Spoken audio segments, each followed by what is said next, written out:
Hello, hello, hello. So, good evening, everybody. Welcome in. As you come in, I am starting my live on all all places that I am going to be going live on. So, for anybody that is coming in on Clubhouse, welcome. Enjoy the music as we get started. If you would like to be an interactive part of the conversation, please raise your hand and come up to the stage. I'll welcome you up. I am I'm just making sure that I am hosting in all areas. So I am running this on Clubhouse, Instagram, as well as a Facebook group, which is the Black Mama Facebook group ran by Miss Brittany that is down there in our audience. All right, come on up. Any ladies who are interested in joining the Black Mama group, please, please, please get in touch with Miss Brittany and she will let you know exactly how to get in. I'd like to give everybody just a couple moments to get into the room so we can go live. Tonight we are in our sex and relationship chat. We are talking about open marriages and relationships. This is definitely going to be a great one. I'm just making sure that I am live. Yes, in all places. All right, come on up, everyone. If you would like to be an interactive part of the conversation, please raise your hand to come up on stage and be an interactive part of our conversation. If you know someone who could benefit from this conversation tonight, please ping them into the group. My glass of wine is showing in that camera. I don't need y'all seeing all of what I'm drinking on. So, tonight is absolutely going to be a very, very important and great topic. My name is Kanya. When everyone just calls me Coach K, I'll give you a formal introduction as we get started. Again, invite anyone to this discussion who you feel can benefit. And if you would like to be an interactive part of the conversation on Clubhouse, please raise your hand, come up to the stage. I'd love to hear from you and answer any questions that you will have. If you are on Facebook, absolutely leave comments. I will make sure that I read them aloud. If you want to be anonymous, you can always text me. I will try to get to it with the number 804-967-4551 or inbox me on Instagram or Facebook. So, sticking true to my HR roots, I feel like I've given everybody long enough to get in. I'm going to pause my girlfriend Mary J. Blige here, and we are going to get into tonight's discussion. So, good evening, everybody. Thank you for bringing me up. If at any point you can't hear me because my connection goes in and out, just let me know. My name is Kanya. Everyone just calls me Coach K. I am your life, love, and intimacy coach. I'm also a doula as well as a business coach. My goal is to take women from being overwhelmed to being encouraged, and I'm the proud founder and creator of the Own Your Ish Sis Bootcamp, which helps with that. My goal with tonight on this discussion is to shed light and bring some awareness to all of the nuances and the fun that could come with having an open relationship. So again, as we have the discussion, feel free to chime in, unmute yourself, or raise your hand to come to the stage and let's talk about it. If you know of anyone who could benefit from this conversation on Clubhouse, please ping them in. If you're on any other platform, actually definitely invite people to come along. So let me ask a question to our people on stage, and it's totally up to you if you want to be open and honest about it. Has anyone ever been involved with, engaged in, or curious about an open relationship?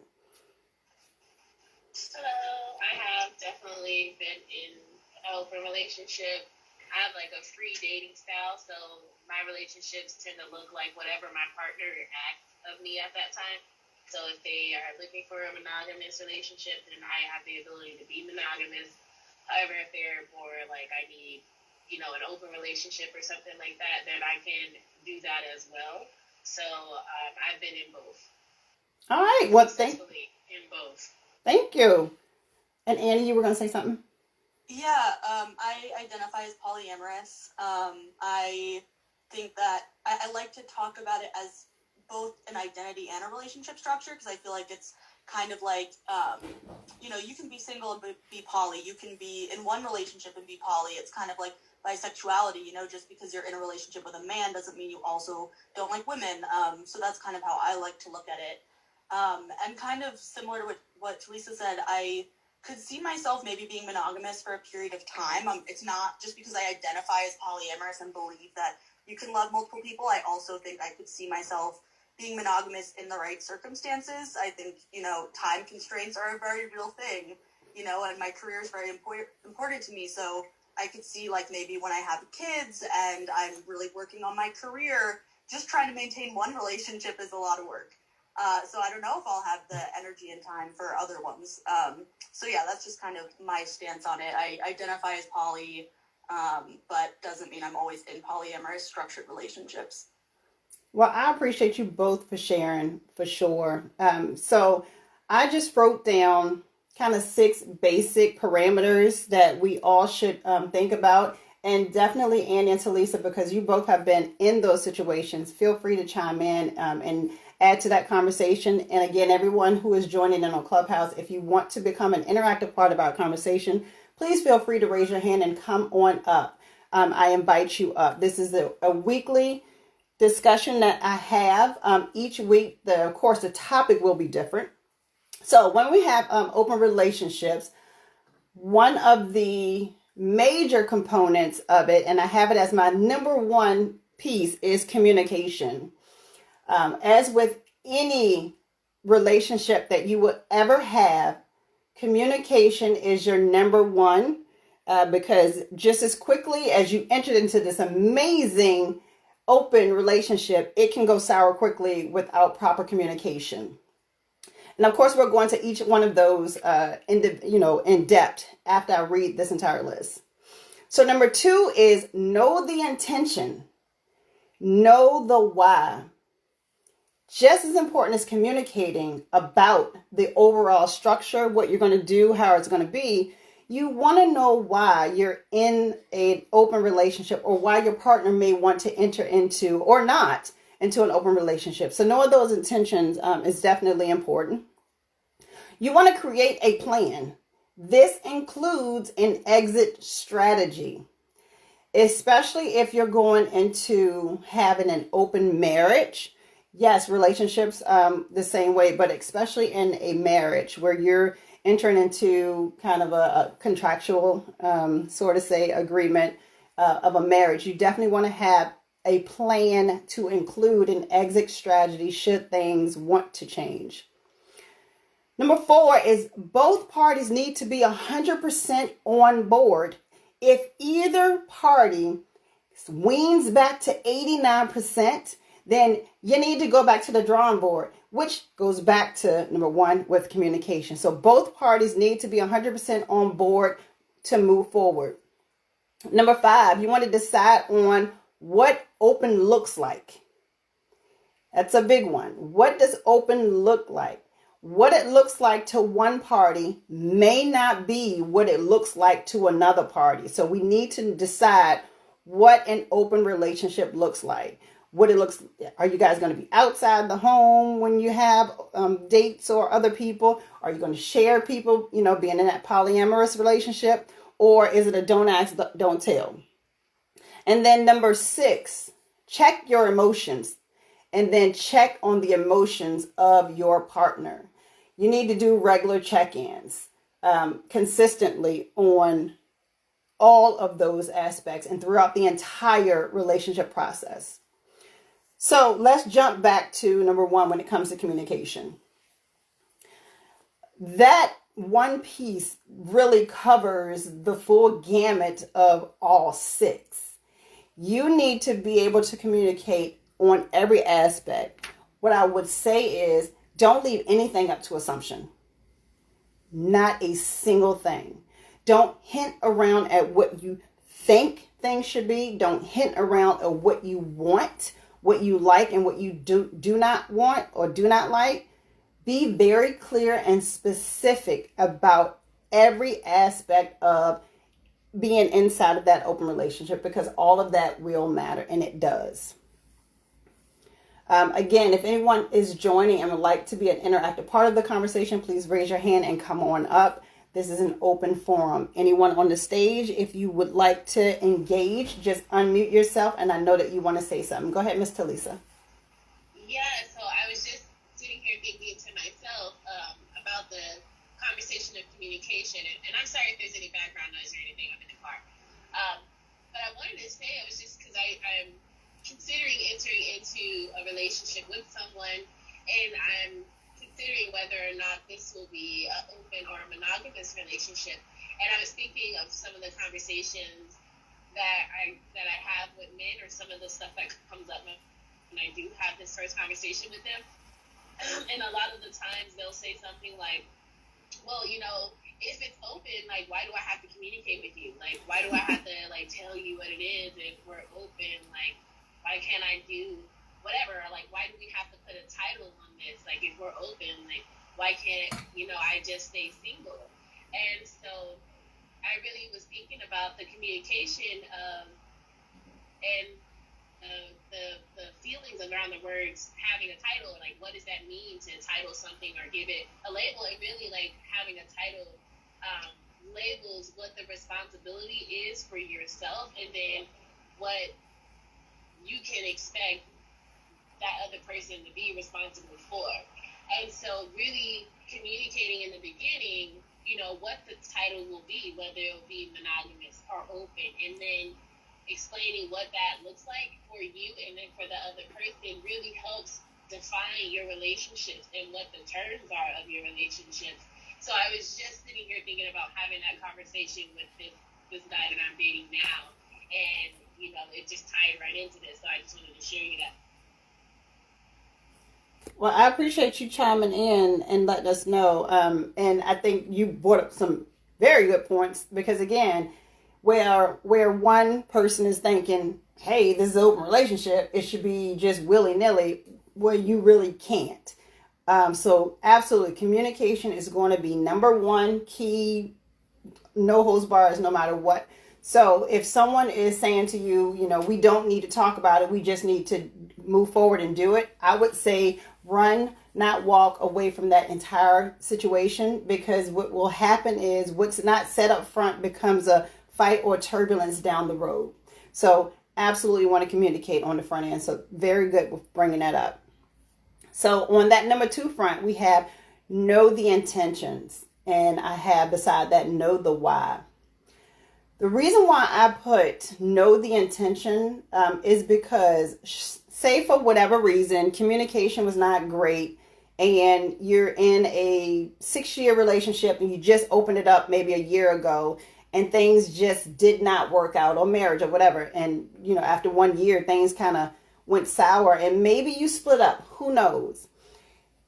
If you never knew the intentions of what it was going in, you're going to be left with trying to figure out what actually went wrong.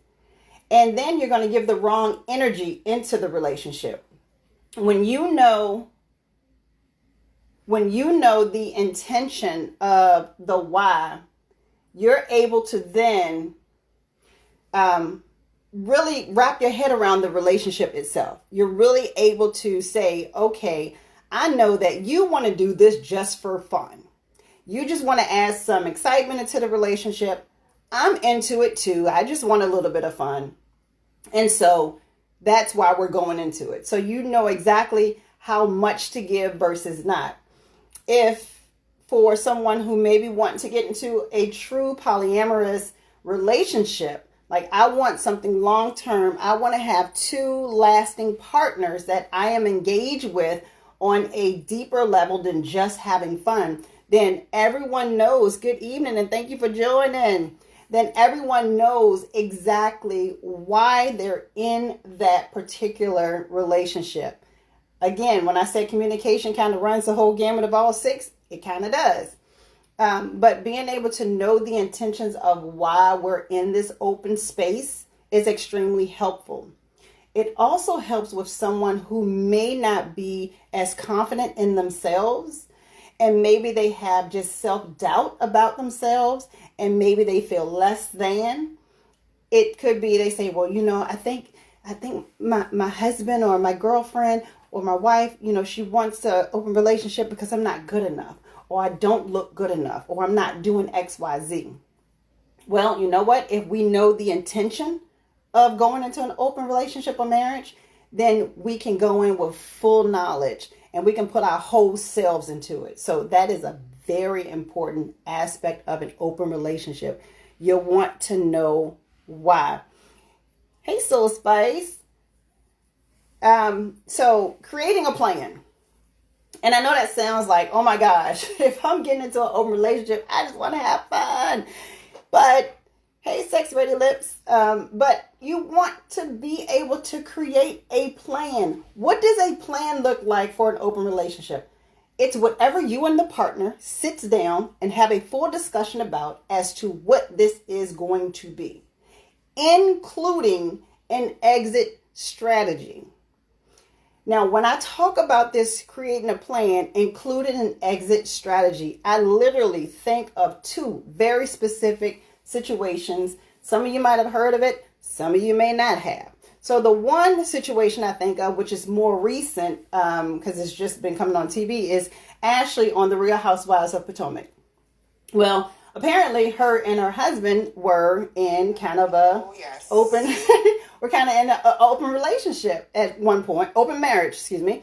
And then when she got pregnant, which again, communication, knowing the intention, and creating a plan, she got pregnant. And so her ideals changed during that time where it was, I don't want this to happen while you're not telling me what's happening.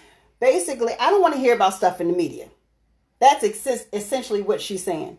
I should not hear about what happened from the news first. The first call should have been to me if we're in this open marriage to say, hey, babe, I know you're out of town, but I feel like I want to go hang out and I think I may take somebody home.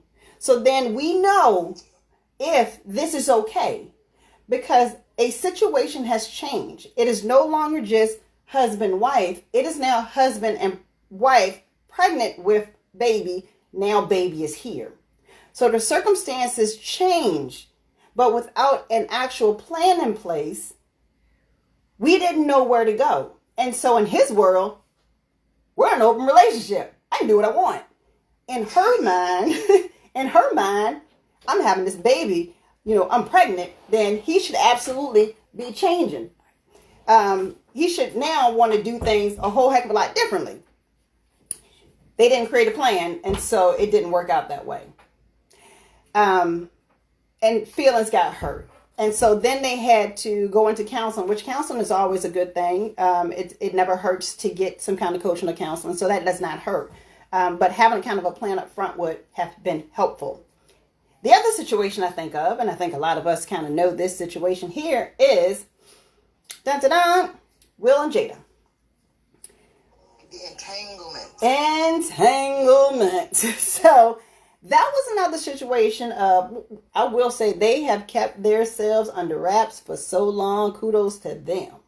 Most people who are in that situation, they keep their business to themselves because they don't want the judgment out of the world. I get it. But Jada took things in a different direction than what Will felt like it should have been. And he was unprepared for that situation. Although they had this open thing going on, he was unprepared because they didn't have a plan in place for the what if. What if? Can I jump in, Connie? Absolutely. Come on, Miss Brittany. I don't even think that they didn't have a plan. I think it was just more so obvious, just didn't follow through with the plan. Like, I feel like they have like things set up to where, we gonna keep this way, we gonna keep it this way, and he just went against the plan, like totally. So yes and no. Jada played a part in that. And I only say this because of the interview that she brought up. And she brought herself to the table. and emotions on both parties, on both parts, got deeper than expected. And so if we go back to that number one, communication, if that communication would have been solid for her to say to her husband, who she's in this open relationship with, hey, feelings are getting a little deeper than expected. We have this plan. Do we deviate from the plan? That's what I'm talking about as far as a plan. So yes, I'm pretty sure they had something in place. And yes, Miss Annie, you had something to say? Yeah, I have to run because I have a client, but I really quickly just wanted to thank you for having this. I've seen a lot of kind of misinformation and just like bullshit, honestly, about open relationships on the app. And so it's really, really refreshing to have someone who clearly knows what they're talking about, spreading the right information. So I just wanted to say thank you for having this before I pop out. Thank you for being here, and come back next week, because every week there's a new topic, and I'd love to have people in talking about the knowledgeable and positive sides of sex and sexuality. Yes, of course. See you next week. Bye. All right, bye, Miss Annie. So Brittany did bring up a good point that they probably did have a plan in place, and maybe August kind of went off of it. But it's the two parties that matter are the husband and wife team, because they are the plan makers and the communicators. Absolutely. So somewhere in that, Miss Jada kind of misjudged. How you could step off the curb and you thought it was a little shorter than what it was, and then you stumble a little bit. She went too deep. Like, she went too deep with him. Maybe she should have, I guess she went too deep to the point where he caught feelings, and then that's where it just went all wrong. Like, is it a point where you just keep it simple so no feelings are attached? Yes. Hey, Kendall. So yes, I do feel like, again, I feel like things went a little bit further than was intended. And by him being already, number one, in a vulnerable place when he came to them for help, right, it did not help that she didn't recognize where her boundary was and whatever plan that was already there, and put a kind of a grip on what was happening. And they've been doing this for years. So for Will, it's like, this is just another one of the bros, this is another person. He probably didn't even see that things were going in a way that they were getting a little bit too deep. Because the way he sat at that table and he looked hurt, genuinely hurt. Yeah. It wasn't shock or surprise. It hurts. Because it's hurt. Yeah, he was absolutely hurt. And I even wrote a full article. If anybody wants to read that article, please feel free to DM me and I will send you that clickable link. But I broke down that entire situation in an article. So feel free to read that over. But that plan was not followed. So, in that plan, you should want to know about emotions, because, which is down at number 6, of course. But all of that goes in the plan. What happens if someone gets too serious? What happens if I start to fall in love with someone else? What happens if this? That's all a part of the plan. That needs to be in place. Those pieces are very important. So, going into number 4, both parties need to be 100% on board. The reason why both parties need to be 100% on board is because if you're not, it cannot work long term. Whatever beautiful relationship that you and your partner started out with, to the point where it can get you to being able to have an open relationship. And let's be honest, it takes a specific and certain strong bond to even begin to have that discussion of having and bringing someone into your relationship. If both parties are not 100% on board, the entire process through, it will crumble. It will absolutely crumble. That's just like if somebody made a cake and forgot the eggs. It's not going to be right. So you got to do it, both parties 100%. If you guys start talking about it, and for me, this may seem long to other people. For me, the discussion to even go into an open relationship or marriage should be a minimum of 6 months. And that's just the discussion. That's not who we're going to pick out, what we're going to do, and what type of relationship. the discussion of even figuring out if that's something we want to do. So, okay, when you're done, I'm just going to chime in. Okay. No, you go right ahead. Come on. I will say, because I'm not going to lie, I'm a little nervous with saying this, but I am currently in a polyamorous relationship, and I have been with my husband for 13 years, and I'm openly bisexual with my family and with him as well. So everything you're talking about, like that communication piece, is so important. Mainly because, like, in the beginning, because I met him really young, you kind of go into, like, ooh, this is fun. We're just going to have fun with it, but not realize there's people's emotions and people's feelings and people's insecurities outside your own and yourself, including your significant others, that you have to consider. You have to consider that you can't just go out seeking a person with expectations and not understand or give them the space and opportunity to also place their expectations on the table too. So thank you for sharing that, because it does take a very strong person to be able to share something like that. So I appreciate you. Okay.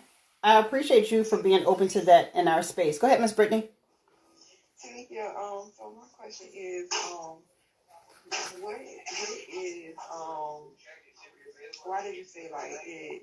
You didn't know if you really wanted to say it. Like, are you ashamed a little bit, or is it like just like nervousness, like well, more so, especially like the Black community, when you come out and say, number one, that you're bi, and especially in my family, I come from a cultural background, so there's still a lot of members that do not know, and I feel like it's not their business. If they find out organically, oh well, I don't have to explain myself to nobody at my age. That's number one.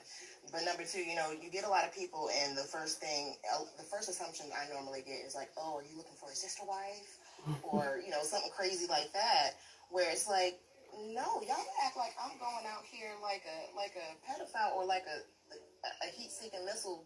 No, that's not how it is. You need to get to know me and know what I'm about and my personality and what I actually want. And then the thing with being bisexual, I hate when I get the whole, oh, you're confused. You're confused. You don't know what you want. That is a pet peeve of mine. Trust and believe, Tanika Taylor definitely knows exactly what she wants when you ask me. You have those people, especially in like their early 20s, that just kind of play around with the titles and just kind of think it's fun and just kind of be promiscuous and kind of just, you know, use it as a tool, but not understand that it is a part of your life. So that's my other standpoint with it, because I definitely hate that when I say that, it's like the first notion is, oh, well, you're confused. No, I'm not. Right. No, I'm not. I'm going to be really frank. I like both. Right. And it's point blank period. It's good that you. I like both, and I know I like both. Right. Period. Now I'm gonna tell you this: you put a gun to my head. You put a gun to my head and make me choose. I'm gonna choose dick over pussy any day. Hate to be that blunt, but that's how it is. But my thing is, I know for sure I like both. Period. There's things that I get from a man that I don't get from a woman, and vice versa. So that's me. So that's why I'm a little hesitant when I come out and say that, because then people look at you differently. Then you get the eyebrows raising. Excuse me. People want to start clenching the pearls when they look at you, start moving a little differently around you, start hiding their husbands, and start hiding hiding themselves from you. Yeah. Start hiding, girlfriends that, maybe we would go bathing suit shopping for years. All of a sudden, I got to be a little more careful how I, get undressed and dressed in front of her now. Same thing like with their husbands. Oh no, I need to keep him away from her because, they're going to think that her husband's a lucky man and he's got this big award and he's walking around, with his chest poked out. And it's not like that. That's the thing. We've had hurdles along the way, kind of learning, okay, the do's and don'ts and what we are okay with and what we're not okay with, and how to set boundaries. Before you go too far into that part, because that may be another discussion for another week, so I definitely want you to come back and make sure that we talk. I knew when I got on here, because I looked at my husband really quick, and he's like, it's okay. I was like, I definitely want that to be a discussion that we have for sure, because again, sex and relationship chat is all about the full realm, everything, life, love, and intimacy, and that is one of them for sure. So polyamorous is man, woman, man.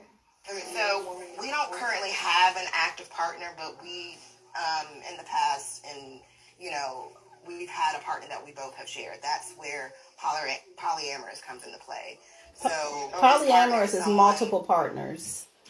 Yeah, we choose to have just one. We don't just rotate a bunch of people. We've always kind of stuck to one person. Sometimes I've been with this person by myself. Sometimes it's me and him, but that's the way that we conduct ourselves. That's why I say you really have to know and have that open communication. Because, hey, there are times that me and him, you'll sit with us at a table and we're talking like we're one of the guys.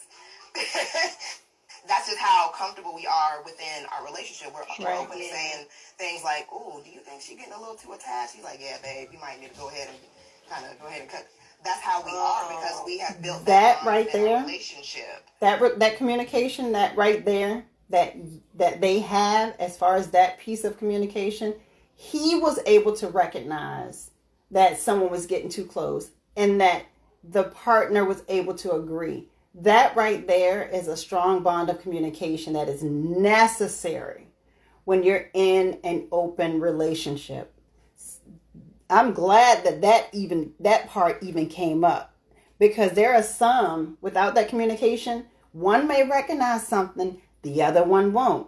And so then feelings, which is down at number 6, start to come into play. So that was a really good example that came up. So I'm glad that did come up, but definitely both parties need to be that 100% on board. For everyone that is just joining, thank you for coming into our sex and relationship chat, where this week we are talking about open relationship and marriages. And we have a very, very good panel up here of ladies that are sharing information about their relationship. And I really appreciate the openness that they're able to give us, because sharing that you are in an open relationship or marriage is not an easy thing to do, because just like Tanikia said, there are people who look at you differently. People you've been friends with for years all of a sudden want to start covering themselves up. You don't want them, because if you're in an open relationship and marriage, you have decided with you and your partner as to who you would like to be. Hey, Chris, welcome. You have decided on who you want together. And if I didn't try to talk to you all those years, I daggone sure don't want you now. So thank you for anyone that's joining in. There that would get me, honestly. It's like, honestly, if we've been friends literally since elementary school, don't you think I would have tried something way before now at my 31 years being on this planet? Yeah, so that is that is just so anybody who's listening, just make that clear to folks. So I'm glad that you do. But I'm going to move on to number 5. Because we are going to keep the room right at that 1 hour mark, and we are doing really good on time. And I definitely want to hear more from both parties up there, because they have the experience, so they're able to let us know from the inside of things, where I can give you kind of the clinical and outside skirts of it. This panel that I have is on Clubhouse. So I have it on Clubhouse right now, and a closed group on Facebook. So if you're on Clubhouse, Coach K101, come on over and jump in the chat and talk to me. So number 5 on our list was decide on what open looks like. So what does open look like for you and your partner is extremely important. That's probably going to be inside of your plan, which also gets covered by communication. Is your open situation where you can go do what you want to do outside of the home? I know who you're going out with. I know what's going on. And I'm cool with it. Does it look like we bring someone into the home? So we share this person, or we don't share this person, but they're in the home. Because it could be a situation where someone is a girlfriend or boyfriend of whichever party. They're inside and they're able to walk around the home freely, but they know that they're only there for one of the two. Or is it don't ask, don't tell? You do your thing, I do mine. I will say that the don't ask, don't tell, that would really, really, really take years of practice. It takes years of really strong communication on the front end and throughout. because we're at the end of, in the core of us all, we're all human beings. And so we have feelings and we have curiosities. And honestly, we want to know, what is our partner like outside of us? You know, if they are out here with a bunch of redheads, I know that I'm blonde and I've never been a redhead, but I never asked, and I find out, would you leave me one day for a redhead? You know? So the don't ask, don't tell thing, it's a tricky one, but that's, you know, that's one of the options. But you all need to decide what open looks like to you, not what you've heard, not what you think, but what does open look like? Both parties, again, with that 100%, both parties need to be able to express from themselves in their own words what an open relationship looks like to them. That you don't need to put words in their mouth. They need to be able to express that to you. If they're not able to express that to you, then I would not be able to say for sure and with confidence that they are 100% on board, which you need that 100 and 100. That's every relationship. And then going in depth on that number 6, check your emotions and check on each other. Throughout the entire process, again with the plan, but you never know. So if we think about the Will and Jada piece, somebody didn't check on emotions at some point throughout that conversation. Yep. And so because the checking of emotions didn't happen, someone got hurt. And if we are deciding 100 and 100% to go into an open relationship, we should not, and I say should because nothing is 100%, but we should not get hurt if we are making sure that we're checking in on and with each other on a regular basis, which is why I said that don't ask, don't tell method could get tricky. That one doesn't work really, I think, in my opinion. Yeah, I would have to agree, but you never know. We got that 0.0000001% person that'd be like, it worked for me. Because in the very beginning, when me and my husband sat down, it's like, okay, open relationship. Because basically, I was suppressing, you know, the fact that I was bisexual. Because at that point, I hadn't come out to anybody, including him. So, you know, my way around it was like, okay, open relationship. But the way that we went into it, we had no rules, no boundaries. So there was some pain, there was some hurt on both sides. Mainly on mine because it was hard for us to really navigate without actually talking to each other. And during the first early years of that part of the open relationship, we didn't openly talk about it. Yes, we really didn't. It was just you doing your thing, I'm doing my thing, we kind of meet in the middle somewhere, you know, and then there's pain and hurt everywhere. Where evolution kind of happened for us was, you know, coming into, you know, our next season of our relationship where we started doing counseling.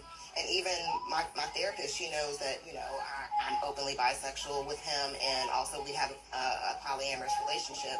So she's talked a lot of this. We've talked a lot of scenarios. Heck, we even talked about what if, you know, there's a slip up and somebody gets pregnant. Like, we've talked all those type of scenarios. They may sound crazy, but we have talked all the most craziest things happen because in the event something like that comes up, we already know how to deal with it because we've already kind of had the pillow talk and say, well, what if this happens? And what if you feel this way?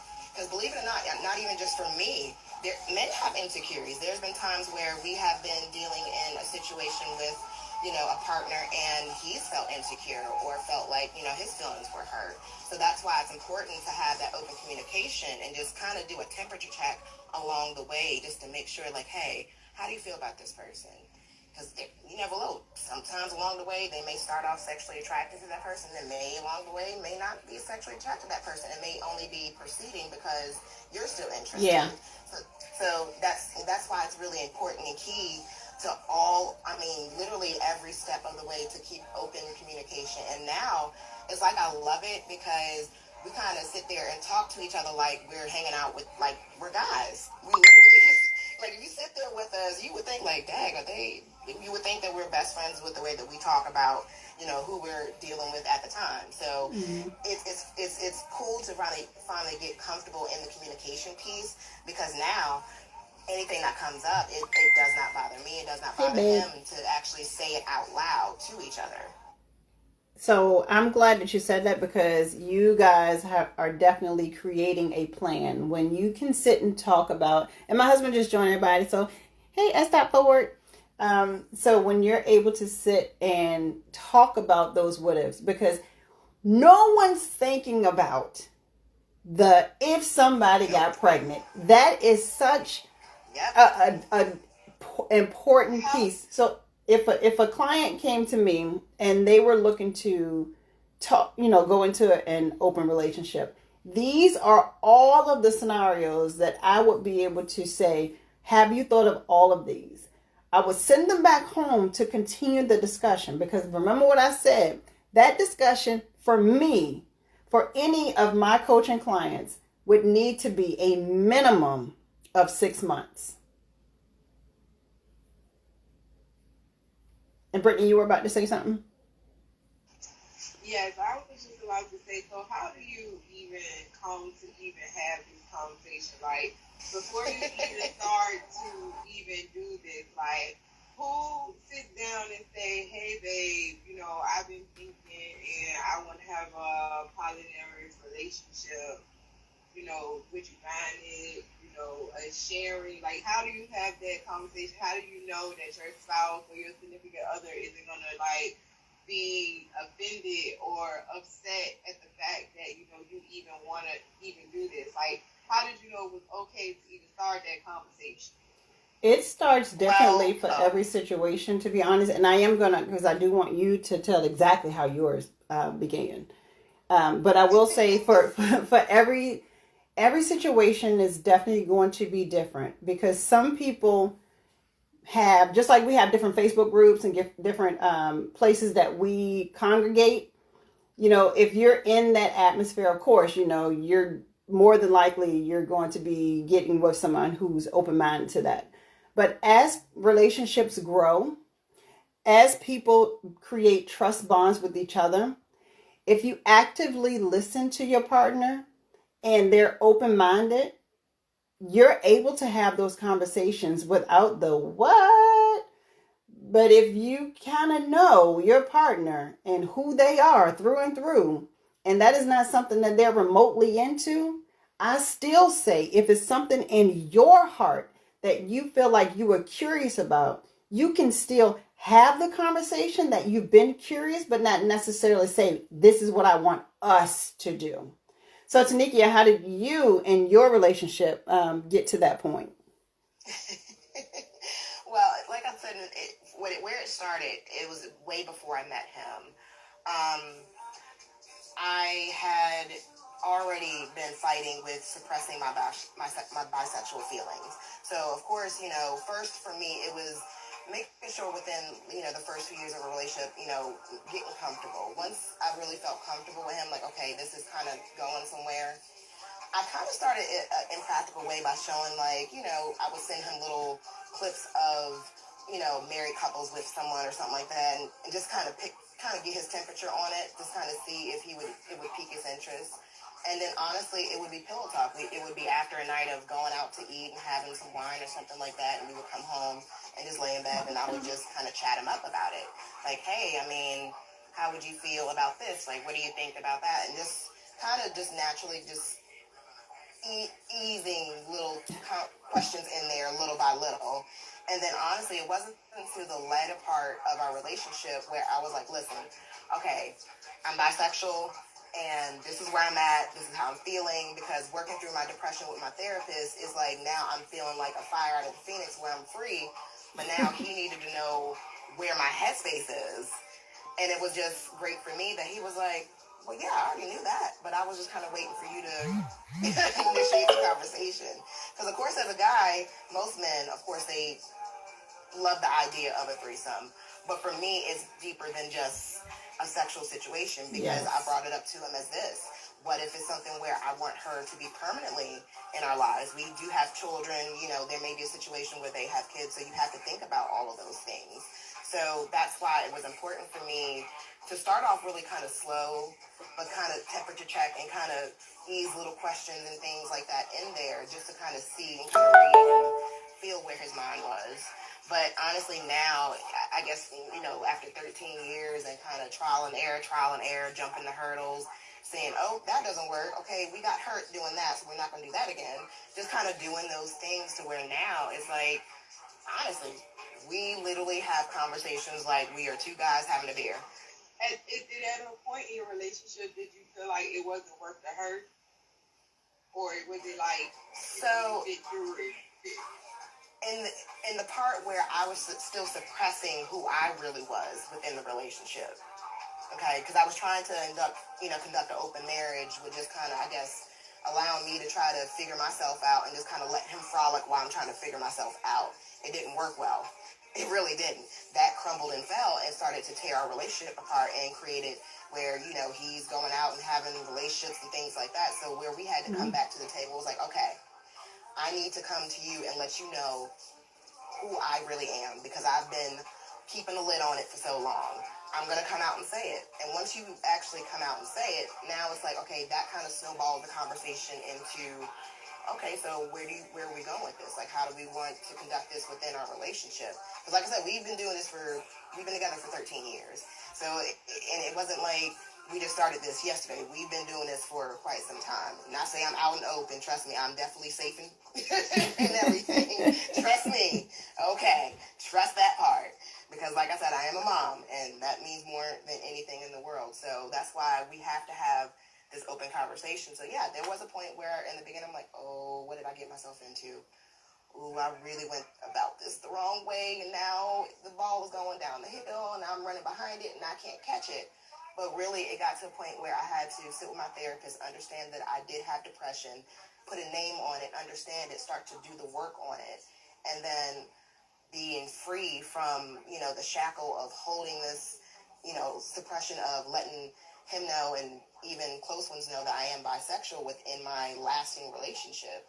So then it's like, I was okay at that point to say, hey, I'm going to continue to grow. If that means that you are not okay with that, and it means that this is not something that's for you, then that's okay for me because I'm no longer going to suppress who I am. What I will say, I've done that for so long. Important piece that you talked about, and I think is extremely important, is that you had a therapist for yourself, which I think probably helped allow you to be more vocal when it comes to that piece of the relationship, which I'm pretty sure helped to strengthen your partner in your relationship. So that is a major part of the entire gamut. And I definitely 1,000% appreciate all of your openness on this. I'm going to do a quick recap and reset for my Instagrammers and my Facebookers as well. So my name is Kanya. I am your life, love, and intimacy coach, and everyone just calls me Coach K.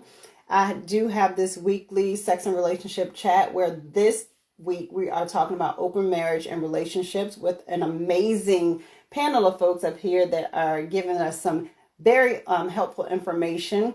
We went through the 6 pieces that I feel are extremely important for anyone who is thinking about or are in or entering into an open relationship. And those 6 pieces are: number 1 is communication.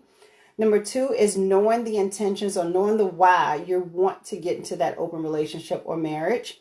Number 3 is creating a plan and to include an exit strategy. You have to have that in place. Number 4 is both parties need to be 100% on board before you all enter into that open relationship. Number 5, you want to decide on what open looks like. Each person need to decide exactly what open looks like to them. And number 6, you want to check your emotions, and you also want to check on each other's emotions throughout the entire process. For the 2 new ones that just came into the room, if you would like to be a part of interactive part of the discussion, please feel free to raise your hand and come on up. For anyone on Instagram, if you want to chime in or if you have any questions, please feel free to drop it in the chat.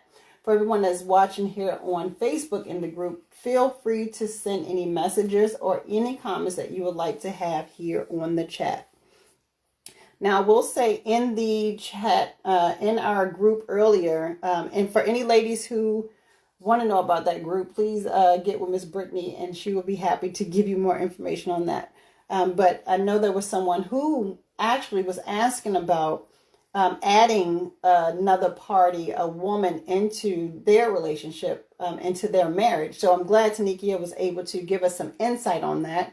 And she wanted to know, was that kind of the open relationship?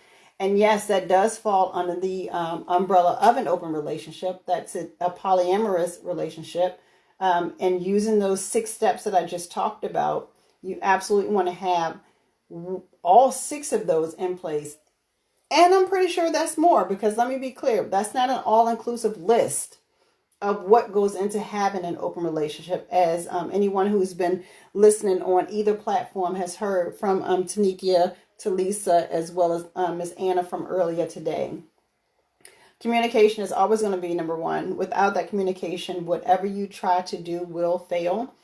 For me, I suggest to all of my clients who are looking to get into an open relationship, the discussion should be happening a minimum of 6 months before you even make the decision to enter into it. And the reason why I say 6 months is because you need to give both parties enough time to digest if they're both not already into what's going on. We just talked about a little bit ago, there are some places where, just like we have different Facebook groups, we have different clubs. If you're in a place where you're surrounded by others who understand the open relationship marriage aspect, then of course, maybe the conversation will be a little bit quicker. However, you still need to get to know that other party before you get into it. Because just like number 5 says, what open looks like to one person may not be what it looks like to another. So it is extremely important that we at least follow those 6 steps. The communication, know your intentions, create a plan. Both parties need to be 100% on board, decide what open looks like, and check on your emotions and the emotions of the other party. If there's anyone that joined in that wants to be an interactive part of the group, please raise your hand if you're here on Clubhouse and come on up. Anyone with questions on Instagram, go ahead and drop those there, as well as on Facebook. Is there anyone that want to or have anything to add? Because we are going to be closing our room down in about 8 more minutes. And I definitely appreciate you all. Look, I think I done set enough. Really got it. I knew you were going to have a slew of questions. Look, because I'm over here with, look. So, my question is, are you honestly, I'm a complete open book, so if there's any questions as far as anything where you're like, I don't know if she gonna answer, I don't know. Let's go ahead and get that question. It doesn't matter. And I just like, okay. Huh? Yes, and I'm talking to you too, so is it a point, okay, sorry y'all. Is it a point where you are afraid that the significant other might get jealous, or that you may fall for the other person, like other outside of your significant other, and then like it's a big issue there? Before you guys answer that one, I'll give just the clinical answer, of course, and then I want you guys to give the personal, because you've been in it. But the overall piece of that, and you're absolutely right, because jealousy will come into place, and it can come into play, which is why having those 6 things firm and having that conversation for a minimum of 6 months, and having that transparent communication for a minimum of 6 months is extremely helpful.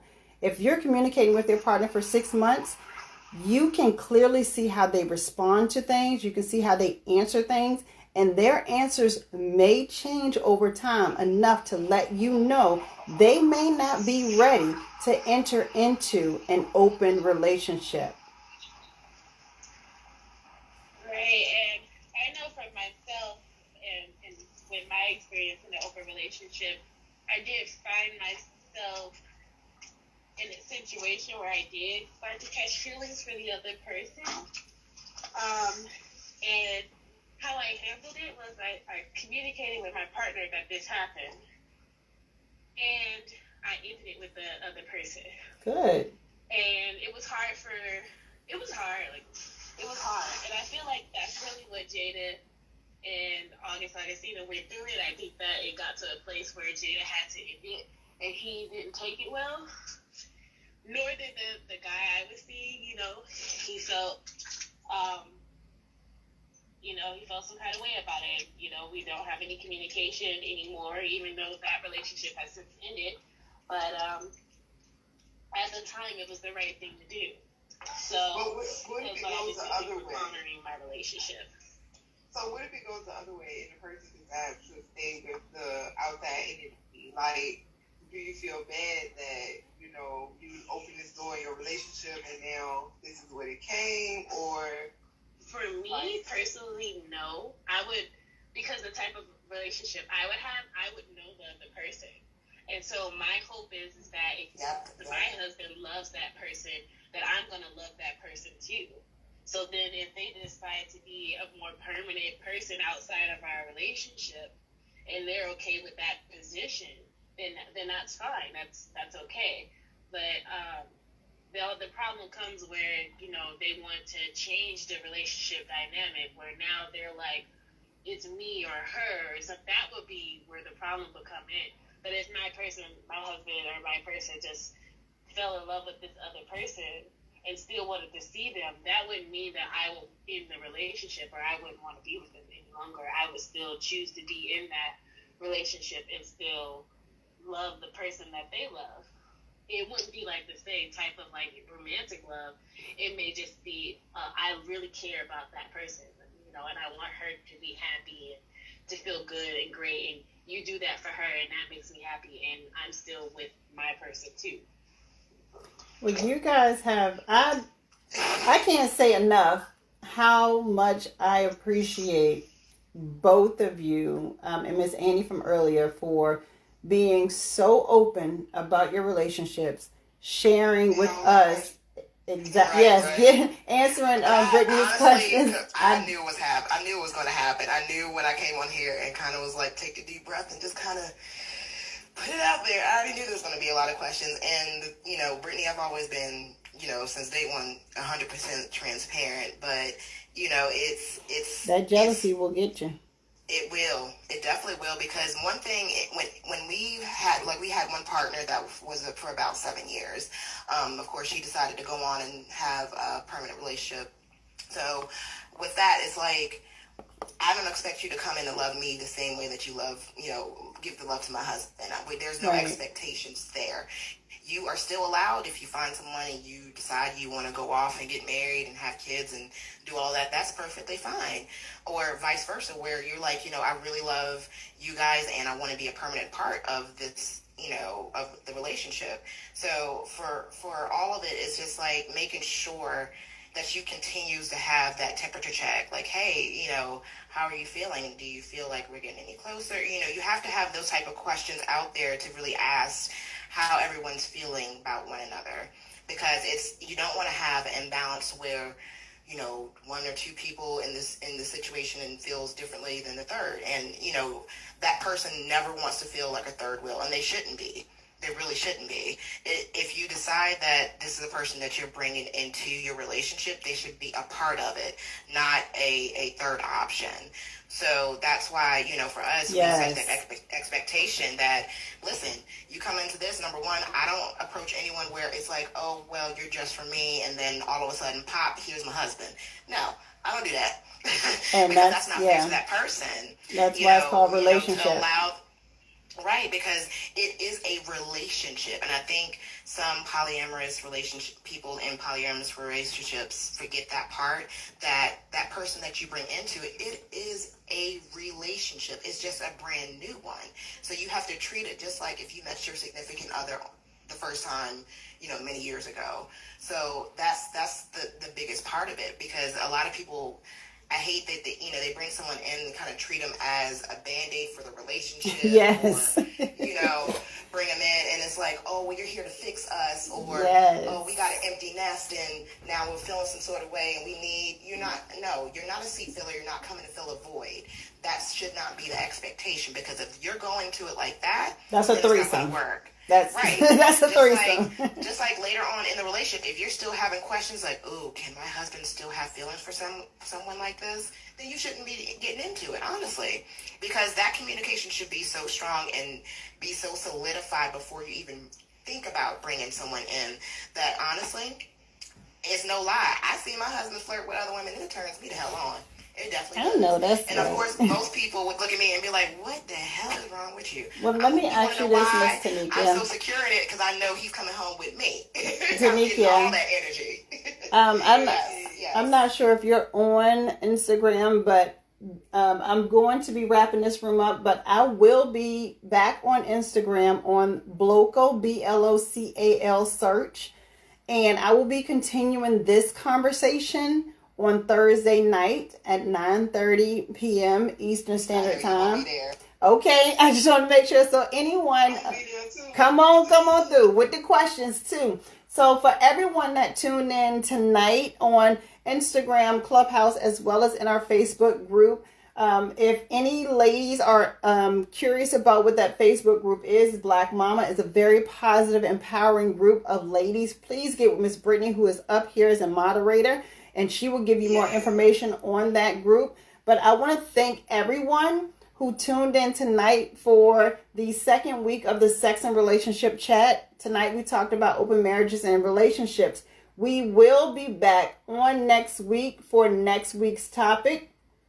Next week's topic is going to be work, family, business shoots. So just like rock, paper, scissors, trying to balance work, family, and business as a whole, because because we talk about everything under the sun of life, love, and intimacy here on Sex and Relationship Chat. My name is Kanya, but you can call me Coach K. I am your clinical certified sexologist. I will be here every Tuesday night at 6:30 Eastern Standard Time with my beautiful moderators here. We may have some more, we may have some less, but I appreciate you guys for being here. Thank you, Tanika, for being super open. And if Miss Talisa, you watch this later, thank you. And Miss Annie, and thank you, Miss Brittany, for being so open. I will catch you all. If you are on Instagram, you can follow me now. Go to Blocal Search. We will continue this conversation on Thursday night, 9:30 p.m. Eastern Time. Until then, you all enjoy your evenings. Yes, good night, everyone. Thank you for joining. And if you do see this later, join Black Mama. You can follow my page and my profile. It has